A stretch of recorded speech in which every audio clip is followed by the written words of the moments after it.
as the battle between the PGA and LIV Golf ramps up. It looks like LIV golfers will continue to feel the heat from switching tours as they continue to lose their sponsorship. The latest brand to disassociate itself from players in the Saudi-backed tour is none other than the Three Stripes Adidas. In today's video, we'll be taking a look at the players who have been dropped by the sportswear brand and the reason for dropping the golfers. But before we begin, remember to give this video a thumbs up and subscribe to the channel so you don't miss our next video. And with that, let's tee off. As LIV gears up for its second year, fans all over the world were shocked to discover that some players in the tour won't be continuing with some fan-favorite sponsors. The latest golfers to be ditched by brands are Dustin Johnson and Sergio Garcia. In Dustin Johnson's case, his partnership with the sportswear brand goes back 15 years, and it would be strange seeing the man wear another brand. According to Adidas, the decision to end the arrangement with the golfer was a mutual agreement. A statement from Adidas president Jeff Leinhart reads, "For more than 15 years, Dustin has been a great ambassador for the Adidas brand. We've had a front row seat to see him win multiple major championships, ascend to the #1 ranking, and cement himself as one of the best golfers in history,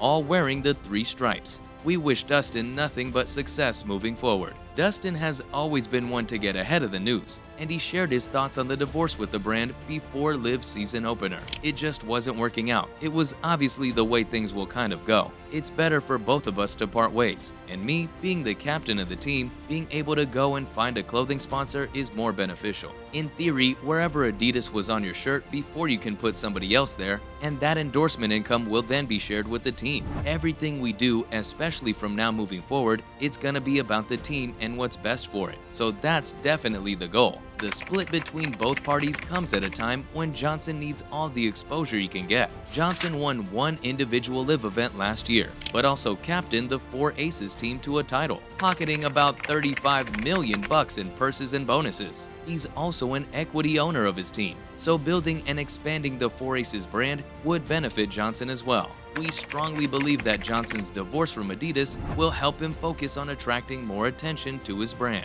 Nonetheless, we're glad that Dustin Johnson's split from Adidas isn't anything like what we saw when he was dropped by the Royal Bank of Canada. Despite sponsoring Johnson since 2018, the bank was swift to drop the golfer once it was confirmed that he was leaving the PGA. Their statement read, "RBC is a proud partner of the PGA Tour. Our partnership is anchored with two world-class golf tournaments, the RBC Heritage and the RBC Canadian Open. The PGA Tour has been clear about its intentions in accordance with its tournament regulations should a golfer choose to play in a tournament outside the tour, including the LIV Golf Invitational Series. We were recently made aware that Dustin Johnson made the decision to play the LIV Golf Invitational Series opener. DJ has been a valued RBC team member since 2018. While we are extremely disappointed in his decision, we wish him well." On the other hand, Sergio Garcia's split from the sportswear brand is due to Adidas not renewing his contract. It was confirmed by Adidas spokesperson Joaquin Neiman.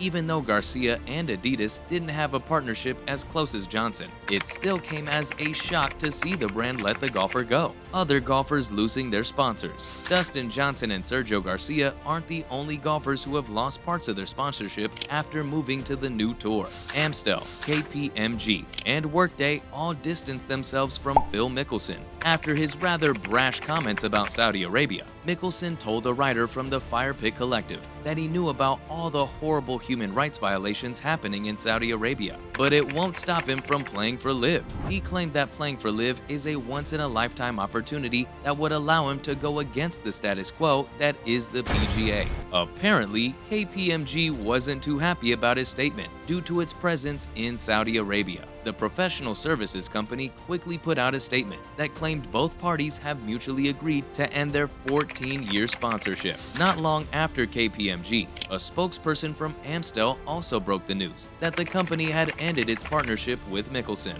After the deed had been done, Mickelson had a chance to reflect on his words, and he had this to say, "Although it doesn't look this way now given my recent comments, my actions throughout this process have always been with the best interest of golf. my peers, sponsors, and fans. There is the problem of off-record comments being shared out of context and without my consent, but the bigger issue is that I used words I sincerely regret and do not reflect my true feelings or intentions. It was reckless. I offended people, and I'm deeply sorry for my choice of words. I'm beyond disappointed and will make every effort to self-reflect and learn from this. Taking a look at Mickelson's website reveals that he still has a plethora of sponsors who still pay top dollar to have him promote their brand. Some of the brands not fazed by his comments include watchmaker Rolex, clothing company Mizzen & Main, and several others. Just like Mickelson, UPS caused quite a stir when they dropped Lee Westwood in 2022, despite more than a decade together. The company had this to say about the situation: "We value the relationship we've had, but make decisions based on what's best for our business. We'll continue to focus on sponsorship initiatives that are important for UPS and consistent with our business priorities. The decision to end our partnership is a strategic business decision that allows us to focus on other initiatives. We maintain alternative sponsorships across other sports, as well as cultural, philanthropic, and sustainability-led initiatives to support our brand and meet the needs of our business." Bryson DeChambeau also had a piece of the action after he cut ties with Cobra and Puma. In Bryson's case, Puma confirmed that they wouldn't be continuing their contact with the golfer, and we can't blame them for their decision. Fans might recall that DeChambeau repeatedly badmouthed Cobra's rad speed drivers. It almost feels like we're experiencing a trend in real time, as these brands continue to cut off relations with golfers. If we consider the mass payday these golfers earn in LIV, a few sponsors off the table shouldn't be cause for alarm. While the news might confuse those involved, it's important to point out that LIV may not be the only factor that led to the split. From what we've gathered, LIV Golf uses a sponsorship model similar to those that exist in NASCAR and the English Premier League. Unlike deals in the PGA, where brands get golfers to wear clothing from one signature brand, in LIV, brands pay for space to display their logos on the players. During the inaugural season of LIV, the tour lacked a concrete brand presence despite spending close to $800 million to launch the circuit. LIV golfers were seen with gears from several brands, and we expect conformity in the tour as time progresses. So far, there hasn't been any news about big money sponsorship deals down the line for the season. LIV has not made an agreement with a major media company to broadcast their competitions, although they have made a deal with the CW to air their tournaments this season. The Saudi-backed tour also streams on YouTube and the LIV website for those who want to catch a glimpse of LIV players in their spare time. In conclusion, this brand exodus proves that their transition to LIV won't be hassle-free. Most fans believe that the bump in pay was enough to rationalize the move from the PGA, but it looks like there are things we did not consider. The only thing we can be sure about is that no matter what happens, the fans will be here until the dust settles. But what do you guys think of brands cutting ties with players? Let me know in the comments below. Also, don't forget to like and share the video, subscribe to the channel, and hit the notification bell for more golf content like this. Thanks for watching, and we'll see you on the green.